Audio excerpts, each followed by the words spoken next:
The bullet that killed Willow Edwards' husband hadn't just taken his life.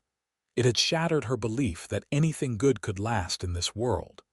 And now, 3 years later, in the spring of 1878, she stood behind the counter of her dry goods store in Florence, Arizona Territory, watching the dust settle on Main Street while her heart remained as barren as the desert surrounding their small mining town.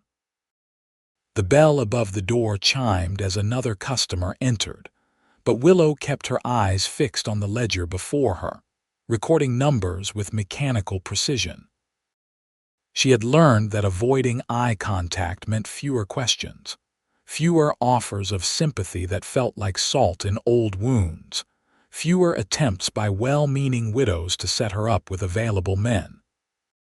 At 26, she was considered past her prime anyway, and the darkness that lived behind her eyes tended to send suitors running faster than a spooked Mustang.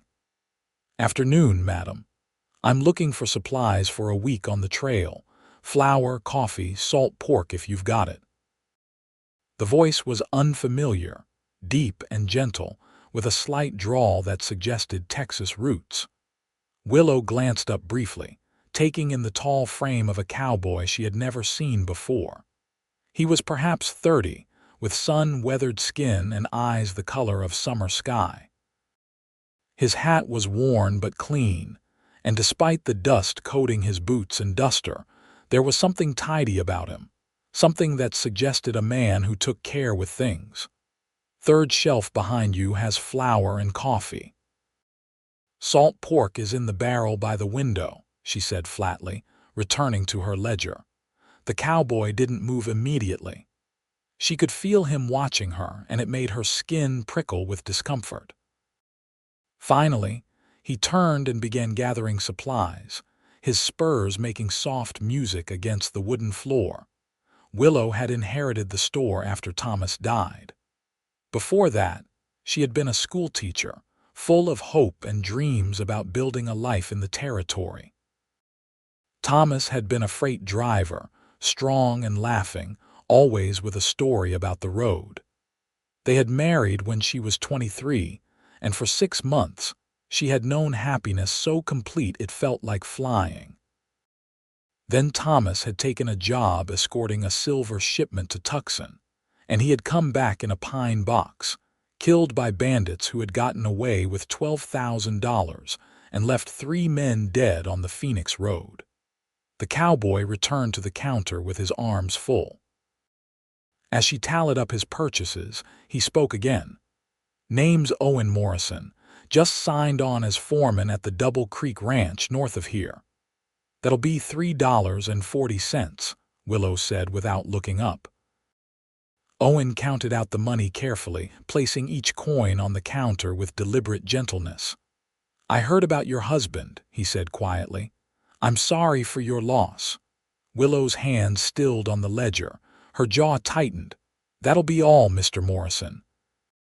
I also heard folks say you don't talk much anymore, that you've closed yourself off from living." His voice held no judgment, only a kind of understanding that made her chest ache. "I know something about that." "You don't know anything about me," Willow said, finally meeting his eyes. What she saw there surprised her.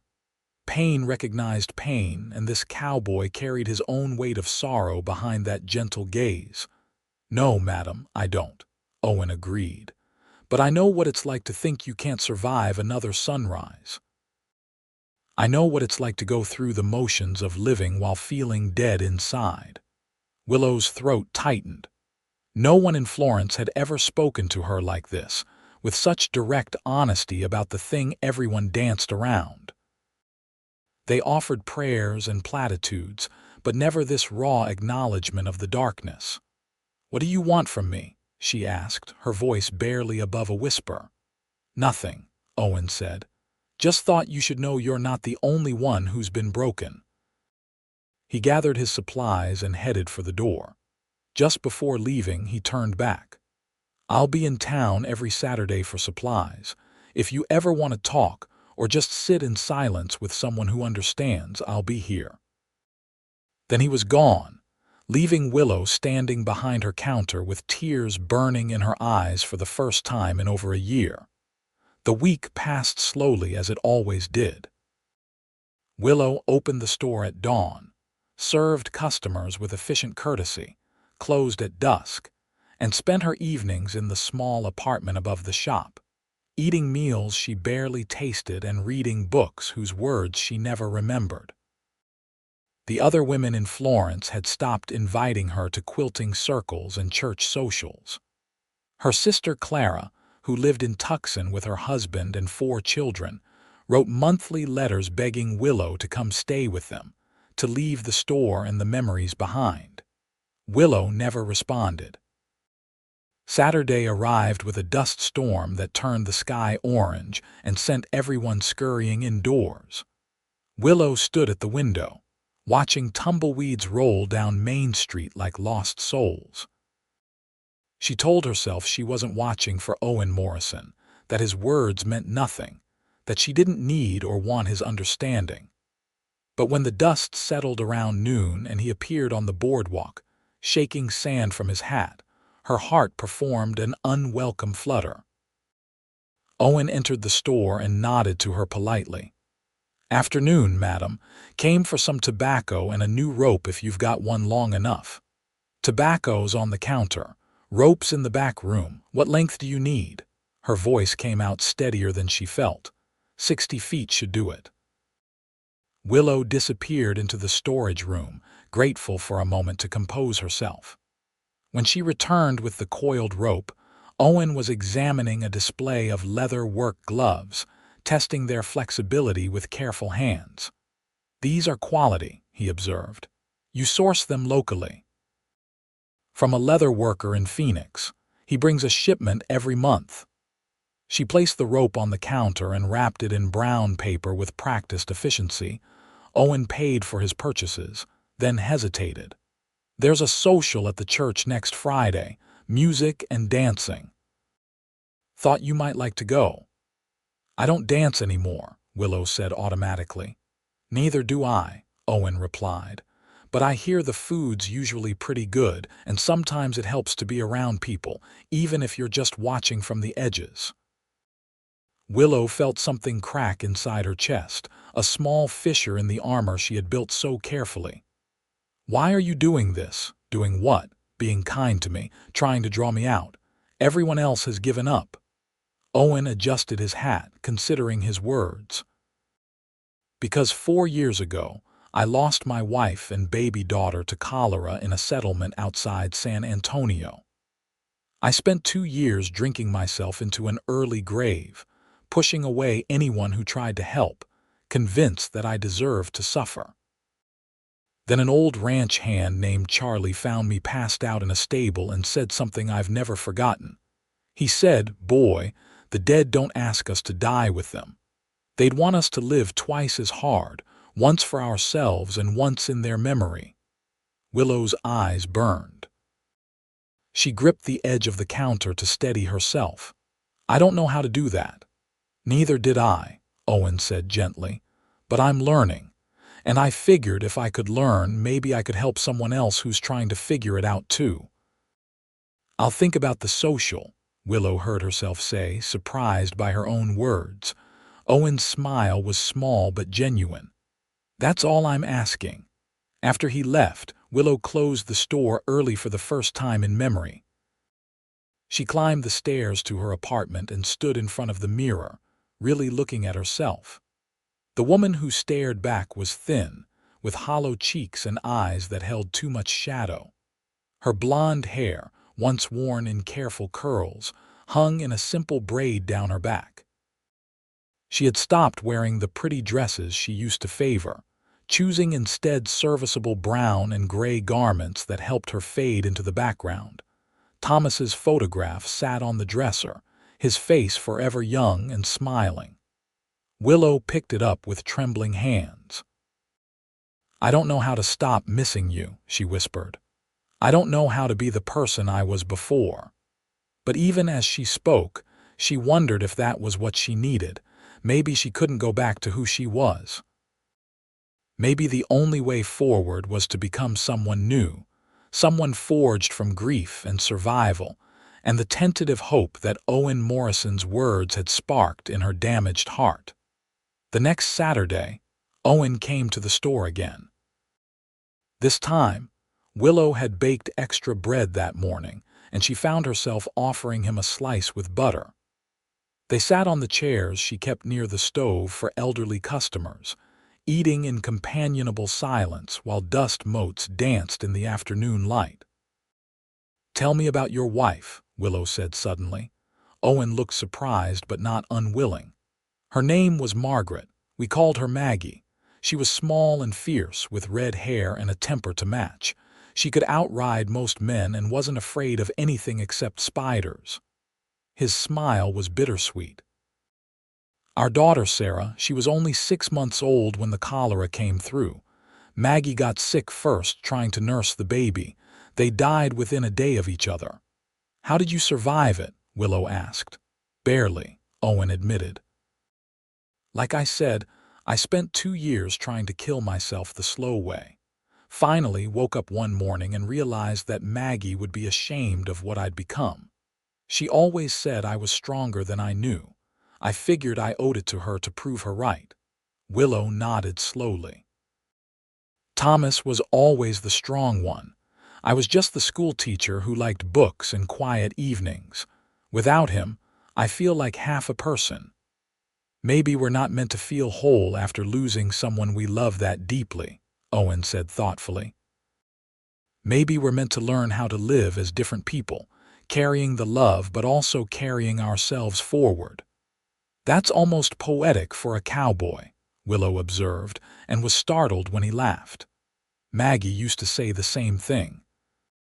Truth is, my mother was a teacher before she married my father.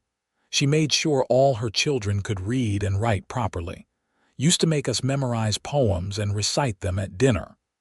For the first time in 3 years, Willow felt her lips curve into something approximating a smile. "I like that. I used to make my students do the same thing." They talked until the sun began to sink toward the horizon, painting the desert in shades of gold and crimson. Owen told her about the Double Creek Ranch, about the owner who was trying to breed better cattle for the harsh Arizona climate, about the other cowboys who worked there, and the challenges of managing water rights in such an unforgiving landscape. Willow found herself talking about books, about the students she had taught, about small memories of Thomas that didn't hurt quite so much when shared with someone who understood loss. As Owen prepared to leave, he turned to her with careful hope in his eyes. "So, the social next Friday." Willow took a breath. "Yes, but I'm driving myself there and back, and if I want to leave early, I'm leaving." "Wouldn't have it any other way," Owen said. Friday arrived faster than Willow expected. She spent an embarrassing amount of time choosing a dress, finally settling on a blue calico that she hadn't worn since before Thomas died. It hung a bit loose on her thinner frame, but the color brought out her eyes, which were more gray than blue, like storm clouds. The church social was already in full swing when she arrived. Fiddle music spilled out into the evening air, along with laughter and the smell of roasted chicken and fresh bread. Willow stood outside the door for a full minute, gathering her courage. She had almost turned to leave when the door opened and Owen appeared, as if he had been watching for her. "You came," he said, and the relief in his voice was palpable.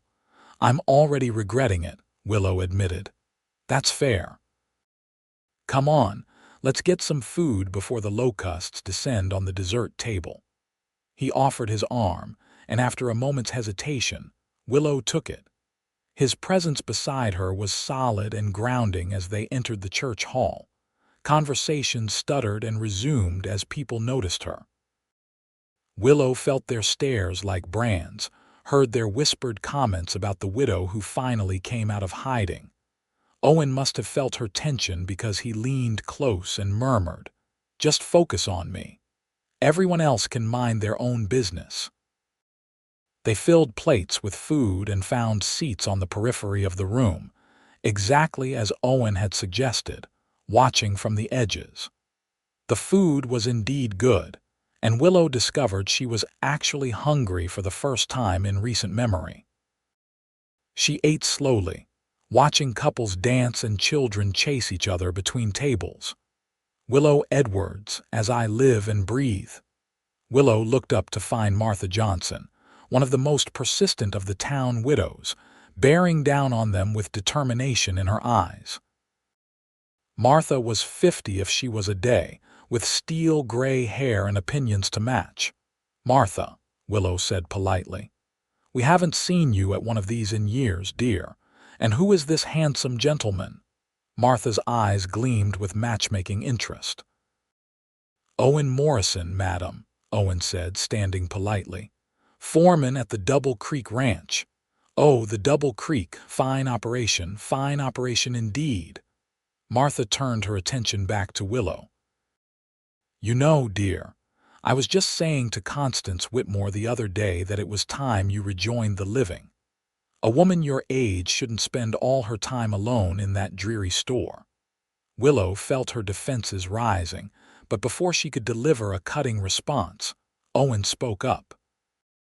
"With respect, madam, Willow's been handling her grief in her own time and her own way. Seems to me that's between her and the Lord." Martha looked taken aback. "Well, I was only trying to help." "I know," Owen said gently. "But sometimes the best help is just letting folks know you're there if they need you, then stepping back and giving them space." Martha huffed and moved away, leaving Willow staring at Owen with something like wonder. "You didn't have to do that." "Yes, I did. I've dealt with plenty of Martha Johnsons in my time. They mean well, but they don't understand that grief isn't something you can schedule or rush." As the evening wore on, several men approached to ask Willow to dance. She declined them all politely, but when Owen quietly asked if she wanted to take a turn around the room, she found herself saying yes. He led her to the floor with gentle confidence, keeping a respectful distance as they joined the other dancers. The fiddle played a slow waltz, and Owen guided her through the steps with the ease of a man who had danced many times before. "Maggie loved to dance," he said softly. "She'd make me practice with her in our kitchen, even when there was no music." Said a man who could dance was a man who could listen with his whole body. "Thomas had 2 left feet," Willow replied, "but he tried so hard to please me. We took lessons before our wedding and he stepped on my toes every single time. I loved him for trying anyway." They swayed together, 2 broken people finding momentary grace in each other's presence.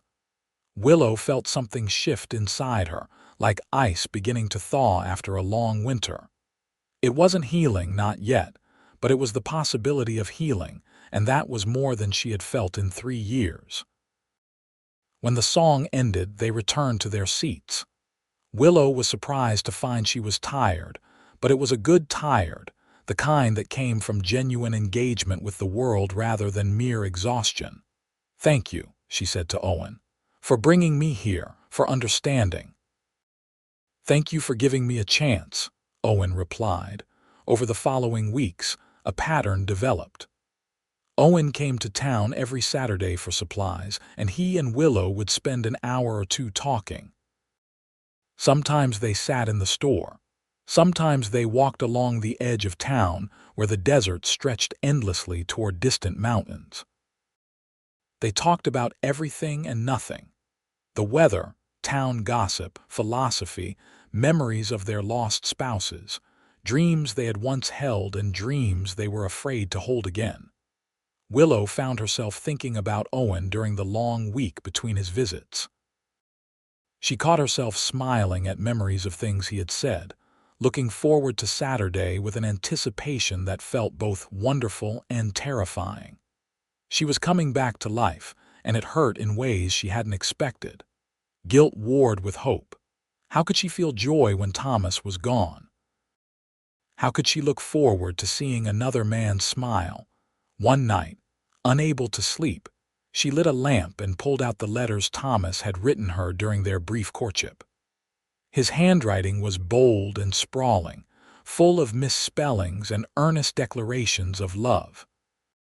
She read through them with tears streaming down her face, saying goodbye in a way she had never been able to when he died. "I'll always love you," she whispered to his photograph. "But I think I need to live again. I think I need to let someone help me find my way back." The next Saturday, when Owen arrived at the store, Willow had made sandwiches and lemonade. "I thought we could have a picnic," she said. "There's a spot by the creek, about a mile north, where cottonwood trees provide shade. It's one of the few pretty places around here." Owen's face lit up. "I'd like that very much." They closed the store for the afternoon, something that would definitely cause gossip, and rode out in Willow's small wagon. The creek was running strong with snowmelt from distant mountains, and the cottonwoods rustled their silver-green leaves in the breeze. They spread a blanket in the dappled shade and unpacked their simple meal. "This is beautiful," Owen said, looking around with appreciation. "Reminds me of a place Maggie and I used to go back in Texas. There was an old oak tree by a river, and we'd spend Sunday afternoons there, just being together. Thomas and I used to take the wagon out to watch sunsets," Willow shared. "He'd bring his guitar and play, even though he wasn't very good. But I loved listening anyway because it was him, and everything about him felt like home." They ate in comfortable silence, listening to the water and the birds. After a while, Owen spoke again. "Can I ask you something?" "Yes." "What are you afraid of?" "I mean specifically about letting yourself heal." Willow considered the question carefully. "I'm afraid that if I'm happy again, it means Thomas didn't matter, that I didn't love him enough if I can move on. I'm afraid people will judge me. And I'm afraid of loving someone again, because I know now how it feels to lose them." Owen nodded. "All reasonable fears. Can I tell you what I learned, please? Loving again doesn't diminish what came before. It just means your heart is big enough to hold more than one person, more than one chapter. Maggie and I had something beautiful and real, and that will always be part of me. But I'm also learning that I can build something new without destroying what was. They can both exist." "How did you get to that point?" Willow asked. "Time helped. So did Charlie, that old ranch hand I mentioned, but mostly I had to decide that survival wasn't enough. I wanted to actually live again. And once I made that decision, everything else started to follow." Willow reached out and took his hand, a gesture that felt both momentous and natural. "I'm scared, Owen. I know, so am I." He squeezed her hand gently. "But maybe we can be scared together." They sat by the creek until the sun began its descent, holding hands and talking about the future in tentative, hopeful terms. When they returned to town, Willow felt lighter than she had in years, as if she had set down a burden she didn't even know she was carrying. The town gossip reached her ears within days, as she knew it would. Willow Edwards and that new cowboy spending time together. Isn't it too soon? Isn't it disrespectful to Thomas's memory? Willow braced herself for the judgment, for the pointed comments and disapproving looks. But to her surprise, she also heard words of encouragement from unexpected sources. Old Samuel Peterson, who ran the assay office, stopped by the store to tell her that Thomas would have wanted her to be happy. Young Alice Murphy, whose own husband had died in a mining accident 2 years prior, squeezed her hand and said, "If you've found someone who understands, hold on to him." Even Martha Johnson, after her initial shock, came around. "I may have been hasty in my comments," she admitted stiffly. "Mr. Morrison seems a decent man, and I suppose you know your own heart better than anyone." But not everyone was supportive. Thomas's brother, Richard, who lived in Florence and worked as a clerk at the bank, cornered Willow one afternoon with anger in his eyes. "You're disgracing my brother's memory," he said coldly. 3 years, Willow. 3 years and you're already chasing after another man. Willow felt her temper flare, a sensation she had almost forgotten. I'm not chasing anyone, Richard, and your brother's memory doesn't need protecting from me. I loved Thomas with everything I had. If you loved him, you'd stay faithful to him. He's dead, Richard. The words came out harsh but true. And I have to keep living. Thomas wouldn't want me to spend the rest of my life as a ghost. Richard's face reddened. You don't know what Thomas would want. I was his wife. I think I knew him better than you did. They parted badly, and Willow spent the rest of the day shaking with anger and hurt. When Owen came to town the next Saturday, she told him about the confrontation. You think he's right? She asked. Am I disrespecting Thomas? Owen was quiet for a long moment. Did Thomas love you?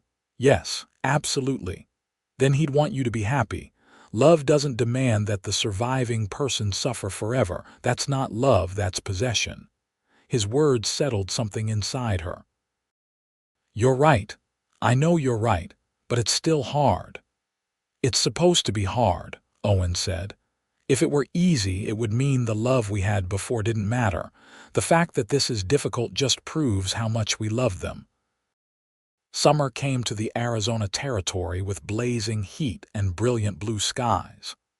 Owen and Willow continued their Saturday meetings, and gradually, they began to see each other during the week as well.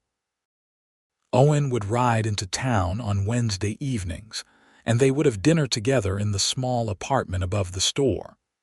Willow taught him to cook dishes her mother had taught her, and Owen shared stories from his life on the trail.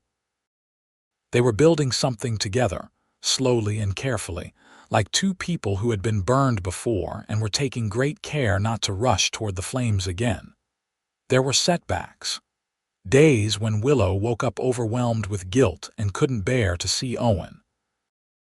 Days when Owen's own grief rose up and he withdrew into himself, needing space to sit with his memories.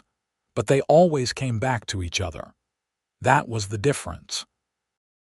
Instead of running from the pain, they faced it together, giving each other permission to grieve while also choosing to move forward. One evening in late July, as they sat on the small balcony outside Willow's apartment watching stars emerge in the darkening sky, Owen said, "I'm falling in love with you." Willow's heart stuttered. She had known this was coming, had felt the same feelings growing inside herself, but hearing the words out loud made them real in a way that was both thrilling and terrifying. "I'm falling in love with you too," she whispered, "and I don't know how to feel about it." "That's honest," Owen said with a slight smile. "I don't know how to feel about it either, really. It's different from what I had with Maggie, but that doesn't make it less real." Different how? Owen thought about it. With Maggie, everything was fire and passion. We were young and fearless and thought we were invincible. With you, it's deeper, quieter. We're older and we've been hurt, so we move more carefully, but that carefulness doesn't make this less intense. If anything, it makes it more precious, because we both know how rare it is to find someone who understands. Willow leaned her head on his shoulder, a gesture that had become natural over the weeks. "I love you," she said, testing the words. "I love you, Owen Morrison, and I'm terrified of what that means." "I love you too, Willow Edwards," he replied, "and I promise to be patient with your fear. We'll take this as slow as you need." They sat together under the stars, holding hands and breathing in sync. Two damaged people choosing to build something new from the ruins of their past. August brought monsoon rains that turned the desert green and filled the washes with rushing water. Business was slow at the store during the storms, giving Willow time to think about what she wanted from life. Owen had never pressured her for more than she was willing to give, but she knew they had reached a point where decisions needed to be made. On a Saturday when the rain pounded the roof and thunder rumbled across the sky, Owen arrived at the store soaked to the skin despite his rain slicker. Willow laughed at the sight of him dripping on her floor and fetched towels to dry him off. "I have something to ask you," Owen said as he rubbed water from his hair, "and I need you to think about it seriously before you answer." Willow's breath caught. "All right. The owner of the Double Creek, Mr. Harrison, is getting older. He's been talking about dividing the ranch up, selling parcels to the men who have worked for him longest. He's offering me 200 acres and water rights if I can come up with $500 for the deed transfer and initial stock." "That's wonderful," Willow said, meaning it. "You deserve that opportunity." "I've saved almost $300, Owen continued, "and I could have the rest in another year if I'm careful, but I've been thinking about it, and I realize I don't want to build that ranch alone." He took both her hands in his blue eyes serious and full of love. "Willow, I know this is complicated, I know you need more time, but I'm asking you to think about being my wife. Not now necessarily, but someday. I want to build a life with you. I want us to have that ranch together, to raise cattle and maybe children, to grow old watching sunsets from our own porch." Willow felt tears streaming down her face. "Owen, you don't have to answer now," he said quickly. "Take all the time you need. I just wanted you to know what I'm hoping for, what I'm dreaming about when I think about the future." Willow pulled her hands free and walked to the window, watching rain stream down the glass. Behind her, she heard Owen shift nervously. "I sold the store last week," she said quietly. "What?" She turned to face him. "I sold the store to a family from Yuma who wanted to move to Florence. They're taking possession in September." Owen looked stunned. "Why didn't you tell me?" "Because I wasn't sure what it meant yet. Because I've been trying to figure out who I am without this place, without the daily routine that's kept me going for 3 years. She took a shaky breath. "But I think I know now. I don't want to stay here, Owen. I don't want to keep living in the past, surrounded by reminders of what I lost." "Where do you want to go?" "Wherever you are," Willow said simply. "If you'll have me. I can't promise I'll be easy to live with. I can't promise I won't have days where the grief overwhelms me. But I love you, and I want to build that future you're talking about." Owen crossed the room in 3 strides and pulled her into his arms. "Are you saying yes? To marriage, to the ranch, to all of it?" "I'm saying yes," Willow confirmed, laughing through her tears. "I'm saying I want to marry you, Owen Morrison, and I want to help you build that ranch, and I want to learn how to be happy again." He kissed her then, tender and careful, a kiss full of promise and hope. When they pulled apart, both were smiling, and the room felt lighter despite the storm raging outside. They married in September, a small ceremony at the church with only a handful of witnesses. Willow wore a simple cream dress, and Owen wore his best suit, freshly cleaned for the occasion. Clara came from Tucson with her family, crying happy tears and telling Willow how proud she was. Even Richard attended, though he stood stiff and disapproving in the back row. After the ceremony, Willow approached him. "I know you don't approve," she said quietly. "But I'd like us to remain family if possible. Thomas was your brother, and that will always connect us." Richard's expression softened slightly. "I'm trying to understand," he admitted. "It's just hard. When you moved on, it felt like the last piece of Thomas was disappearing." "He'll never disappear," Willow said firmly. "I'll always love him, always, but I have to keep living, Richard, and Owen helps me do that." Richard nodded slowly. "Maybe in time I can accept that. It wasn't forgiveness, but it was a start." Owen and Willow moved to the Double Creek Ranch in October, taking possession of their 200 acres and the small cabin that came with it. The cabin was rough, just 2 rooms and a loft, but it had good bones and a beautiful view of the mountains. They spent weeks fixing it up, plastering walls, installing new windows, building furniture together. Willow discovered she loved ranch life. She learned to ride properly, to help with the cattle, to mend fences and check water lines. Owen was endlessly patient, teaching her everything she needed to know while also learning from her. She set up a small garden, planted with seeds Clara had sent, and began canning vegetables for the winter. In the evenings, they would sit on their porch and talk about the day, about their plans, about small domestic details that felt impossibly precious. Sometimes Owen would pull out a harmonica he had owned since he was a boy, and he would play old songs while Willow leaned against him, feeling more content than she had thought possible. There were hard days, too. Days when Willow found herself crying for no apparent reason, mourning the life she had lost with Thomas. Days when Owen woke from nightmares about Maggie and baby Sarah, unable to shake the memories of their last hours. But they had learned how to comfort each other, how to sit with the grief without letting it consume them. On their first Christmas together, they decorated the cabin with pine boughs and candles.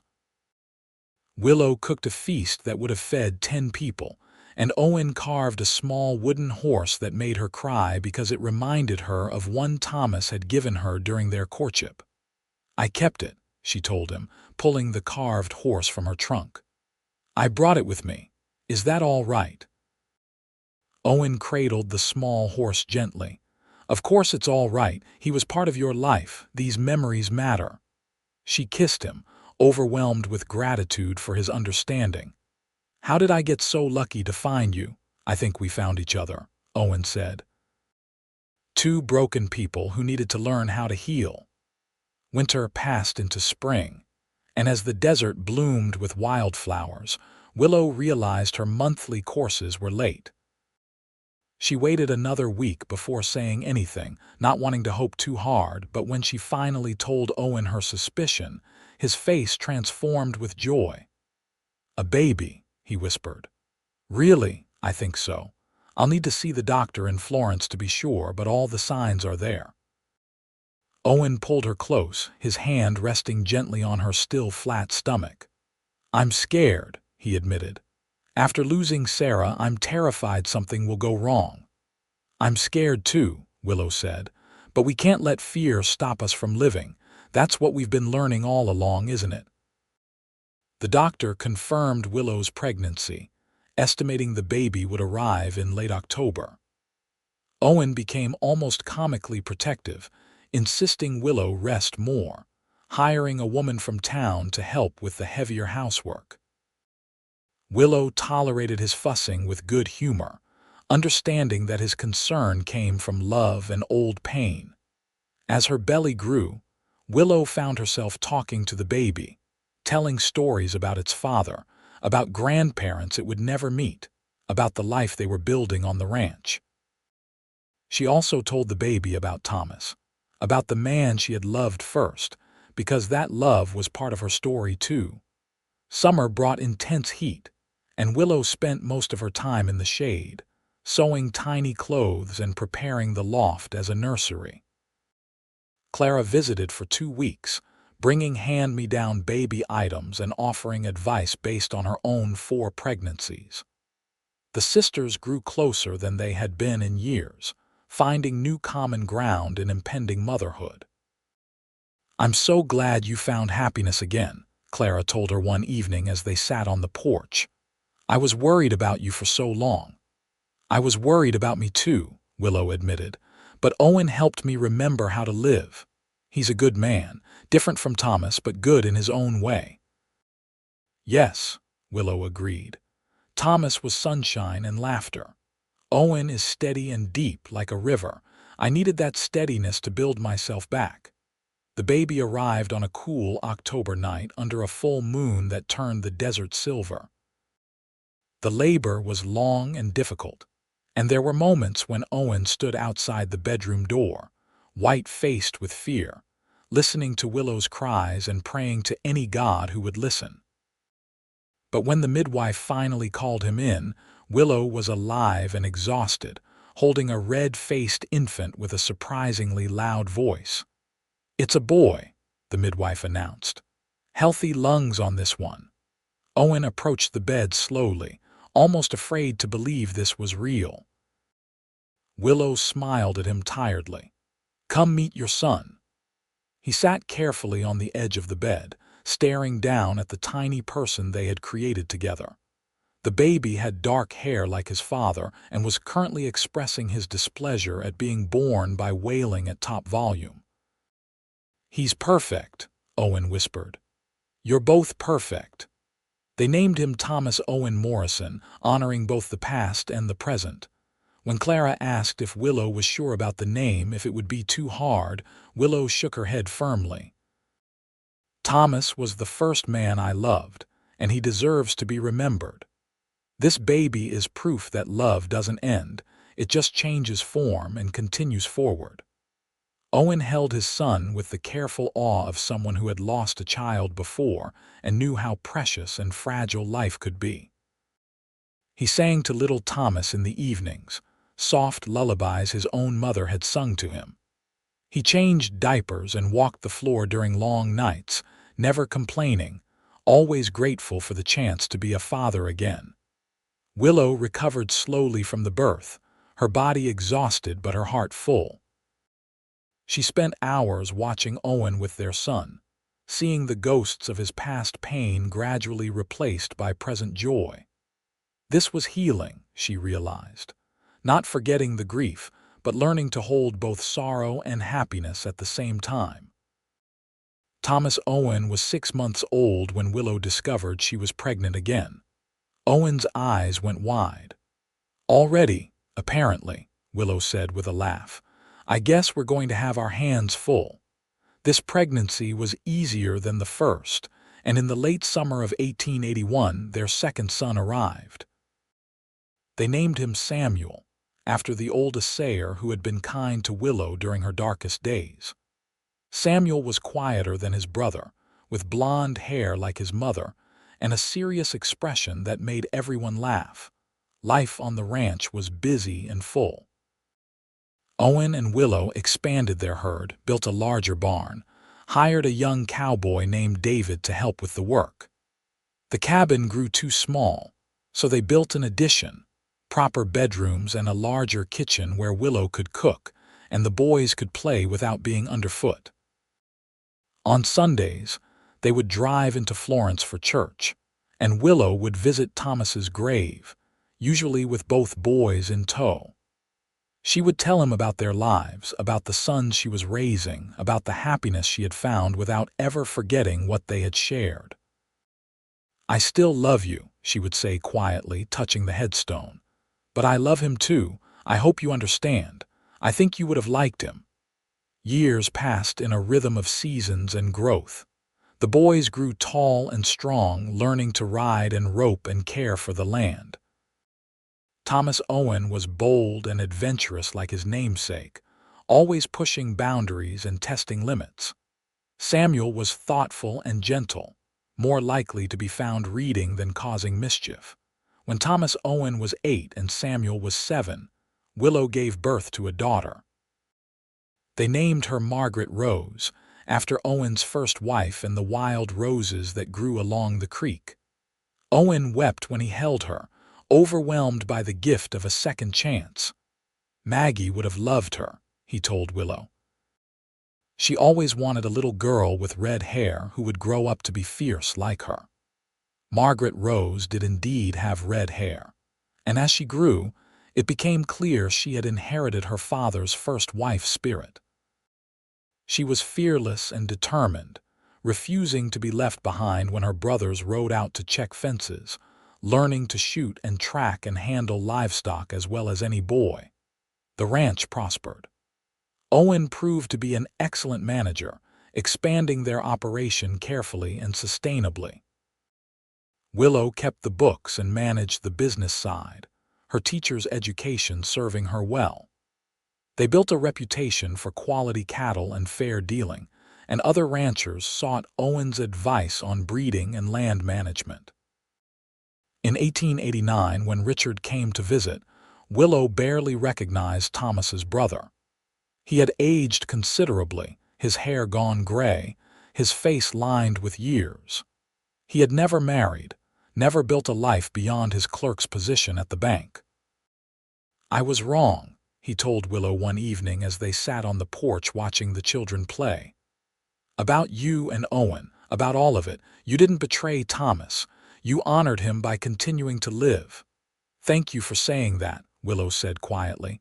"It means more than you know." "I wasted years being angry," Richard continued.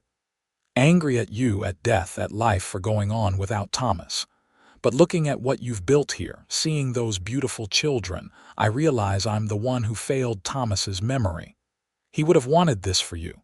Joy and family and love." They made peace that day, finally, a decade after Willow had married Owen.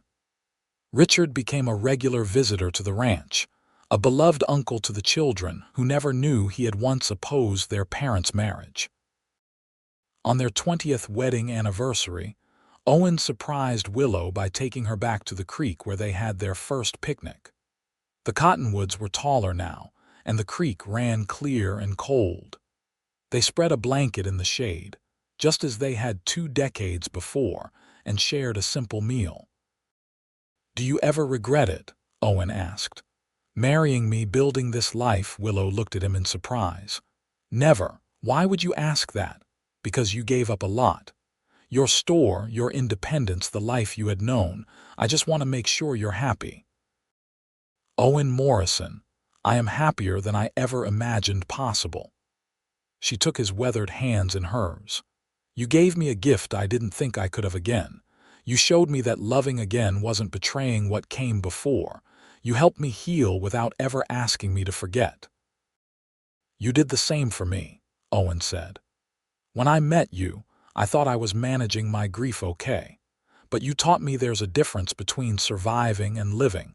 You taught me it was okay to want more than just getting through each day." They kissed, long and sweet, 20 years of shared love in that simple gesture. Around them, the desert bloomed with late summer flowers and the creek sang its eternal song. Two people who had been broken had helped each other become whole again, not by erasing their pasts, but by building a future that honored where they had been while embracing where they were going. When they returned to the ranch, their children ran out to greet them.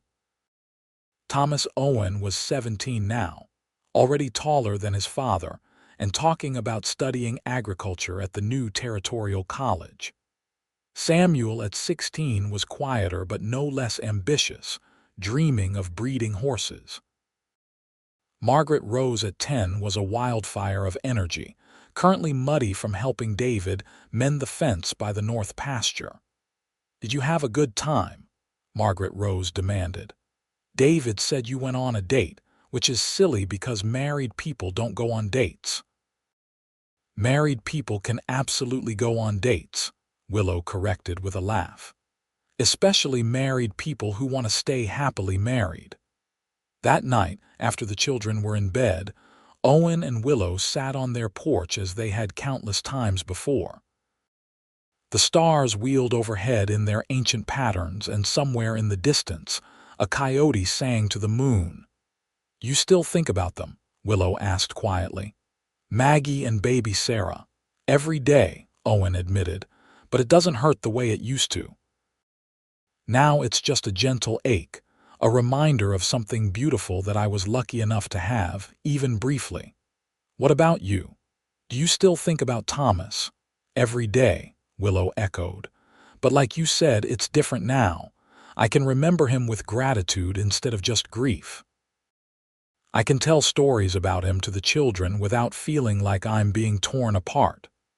They sat in comfortable silence, two people who had been given a second chance at love and had seized it with both hands. The ranch around them was a testament to their partnership, to the life they had built together from the ashes of their separate losses. "I love you," Owen said, as he had said countless times over the years. "I love you too," Willow replied, as she always did. "Thank you for not giving up on me." for seeing past the broken pieces to the person I could become. You were never broken, Owen said firmly. You were grieving. There's a difference. And I didn't fix you, Willow. You healed yourself. I just stood beside you while you did it. The years continued to unfold in blessing and challenge, as years do. Thomas Owen went off to college and came back with new ideas about crop rotation and scientific ranching. Samuel started a small horse breeding operation on the back 40 acres and quickly gained a reputation for quality animals. Margaret Rose, against all expectations, fell in love with teaching and went to work at the school in Florence, carrying on her mother's legacy.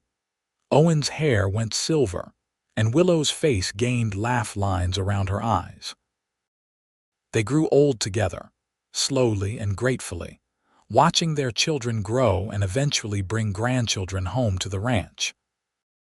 The cabin had long since been expanded into a proper house, with enough rooms for visiting family and a large dining table where 3 generations gathered for Sunday dinners. On their 40th anniversary, surrounded by children and grandchildren, Owen stood and raised his glass. "To my wife," he said, his voice still strong at 70. "Who taught me that broken hearts can heal and that healing doesn't mean forgetting? Who showed me that love is infinite, that there's always room for more if you're brave enough to keep your heart open?" Willow's eyes filled with happy tears. "To my husband," she replied, "who saw past the walls I built and offered kindness instead of pressure, who understood that healing takes time and was patient enough to wait for me, who proved that happily ever after is possible, even the second time around." The family cheered and clinked glasses. Later, when the evening had quieted and the grandchildren were asleep in various corners of the house, Owen and Willow walked out to look at the stars one more time. "If I had died with Thomas," Willow said thoughtfully, "I would have missed all of this. The children, the grandchildren, 40 years of love and laughter. It seems impossible now that I ever thought my life was over."